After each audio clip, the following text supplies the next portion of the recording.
Okay, the theme for the week was celebration. Now, I'm going to tell you the truth. Here's a big truth first. This was going to be a topic anyway. I was going to get to it at some point because I am such a big believer in it.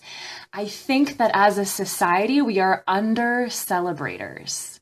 And a big part of who I am as a person is in encouraging people to celebrate themselves more often. I think it's good for us, and I don't think that we do it enough. This topic, though, even though I was going to bring it up anyway, it came up in a sneaky way. I was struggling over the weekend with some feelings of inadequacy. Usually, for me, this comes in the form of not measuring up to an ideal that I have of myself, not being where I should be, and certainly not keeping up with those darned Joneses. Because yes, even I fall victim to the comparison monster. I try to watch it, but I'm human and it comes up. As I often do when I'm feeling in the pits, I start to do some research to see if I can capitalize on it and use it for a topic for the week, because I'm masochistic that way. So in my digging around, I was reminded of this obvious fact that the opposite of making yourself feel like poop is building yourself up. I would love to hear from you all, for those of you who are watching the replay, or for those of you who are catching it now. How does this come up in your world? What is it like when you struggle with inadequacy? What does it look like when those feelings of not good enough come up? If you caught the first video that I released on Monday and you've been watching this throughout the week, how's it been going? Noticing what you're proud of. Using celebration as an antidote. Pop in your feedback, ask me questions as we go along. I want to throw out the disclaimer that those lingering, deeper feelings of inadequacy that just don't go away, do know that they need some more support, and that's okay. It's okay to call out to some outside support for that, some kind of a professional to help you get through that if they linger, if they stick around too long. And for those that don't have that deep grip on us all the time, that we can kind of start to practice some tools to kick the habit, that's what we're doing today. So feel free to pipe up and let me know your experiences as well. I'd love to give you some examples this week of how it's been showing up for me, just to be transparent and hopefully encourage some of you to do so as well, if you feel brave enough to do so. One small way that this showed up and how I counteracted it was in that first little 1-minute video. So for anyone who's done videos on Instagram, they can be only a minute or less.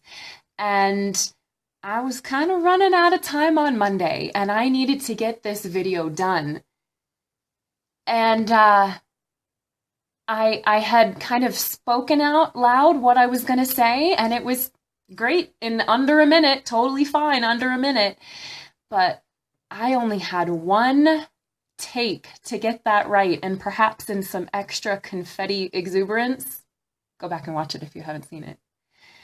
It ran a little long, and so it got cut off, and I had even a little extra confetti toss at the end that was kind of cute and funny, and yeah, none of that landed in there. And that's a very small, tiny example of an inadequacy, but for somebody who struggles with perfectionism, I wasn't thrilled with that. I wasn't thrilled that I had to put out a video that was slightly cut off at the beginning and cut off in the end. And small example of recognizing my own battles with perfectionism, I put it out anyway. So that's my celebration. That's my small thing that I'm proud of in regards to that. I put it out anyway. I said, F this, just do it. Who cares? Oh my gosh, does it really matter in the grand scheme of things? No, whatever. Maybe I'll put out the other unedited one that's even not filtered. Heaven forbid. So maybe I can share that too. So that's my tiny example. A larger example, a bit of a deeper one. I'll give you some background as to what I was dealing with a bit over the weekend. So, and I kind of mentioned this a little bit earlier, that I think my biggest one, my go-to, is that these little nagging thoughts and voices come up that say that I am crawling so slowly toward where I ideally want to be, the things that I envision for myself when I dream those big dreams, so slowly that it almost feels like I'm going backwards. And it sucks. And when I notice that, it tends to pull me down deeper unless I catch it. And that's what these videos are for. Extra level of awareness to get into practice so we can start to catch that, so that we stay mired in the guck for shorter periods of time and start to learn how to pull ourselves out.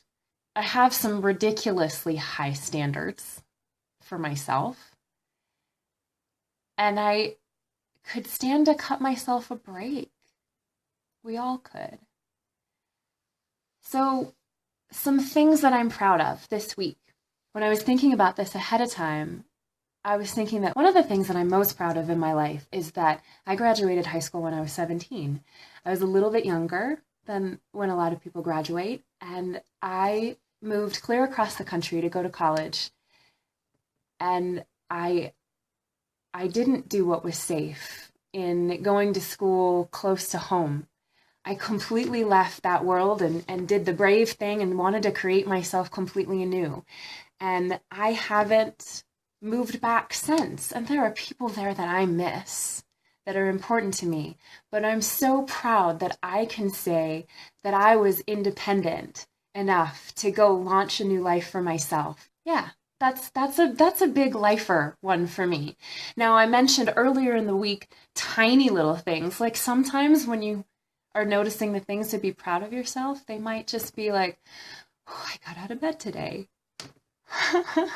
Yay, I got dressed today. I put on pants today. Who needs pants? But I mean, sometimes those little things to be proud of yourself, they're going to feel tiny. It doesn't matter. What matters is you recognizing them and eventually, ideally, going that step forward and actually feeling it. So not just rationalizing it up here logically in your thoughts, that, oh yeah, I did a good thing, but actually taking a moment to feel it in your body, to feel the expansion of what it feels like to be proud of yourself, what it feels like to celebrate yourself, what it feels like to pat yourself on the back, to say, hey, phew, I did a good job. And at first, it might sound like, hey, I didn't screw something up today. It's a start. It's a start. And just you can practice and start to watch your language and flip it around and make it sound more positive. In that 1-minute video that I did earlier in the week, I offered some support for the process of shifting those pesky feelings of inadequacy to ones of celebrating yourself. And as always, it looks like the first step is awareness. Noticing it, catching yourself in the act. You'll hear me mention that ad nauseum because that's what I do. I wake people up. Good morning. For those of you watching later than it is now. Good afternoon, wake up! Wake up. Start to notice the stuff that we are doing that limits us and holds us back. Awareness, first step. The next step is a deeper one. The next step would be addressing the root causes of those inadequacies. You can look at those with a friend, and as I mentioned earlier, you can look at the really persistent ones with a coach, with a therapist, but start to develop that bravery muscle to look at them. They don't go away until they're seen. They really don't. They just kind of keep picking at us. I'll throw out a sneaky tip that just occurred to me that I should address longer at some point in the future. But when we're addressing those root little gremlins, those deeper, darker inadequacies, it's good to let them be seen, and they do tend to soften once they're seen. However, sneaky little insider tip, sometimes they get louder before they go away. I should address that more later, but I'll just plant that seed. Maybe you all can remind me, or if you have questions about it, hey, I'll go into it now, but let me know. So deeper ways of addressing this would be like looking at, what am I really afraid of? What's really there at the root? What would happen if people knew this about me? What would really happen? This is the tough stuff. So again, if it's tough and you need support, don't go it alone. It's kind of hard stuff to go alone. So have a friend, have a coach, have a therapist, have somebody that you can work with to really dig in deep that you trust. And then letting go of it after you've done that deep work, that's the real process. Celebrating your strengths is part of that process. And there are lots of different ways to heal and overcome, and conversation and connecting the way that we are is part of it. So just know that letting go of those inadequacies, it is a process. It doesn't happen overnight. Be kind, exercise some compassion, and for others too, who you know are walking through stuff, which really we all are. It's kind of why I'm pretty big on compassion, is you never know what's going on behind the facade, behind those masks that we wear, behind the, I don't really want to tell you the truth, so I'm just going to nod and smile and say I'm fine. Let's just be compassionate with each other. We never know where people are coming from. Oh, look, here's a comment. Sarah says she learned and is still learning to make peace with the feeling of inadequacy. Yeah.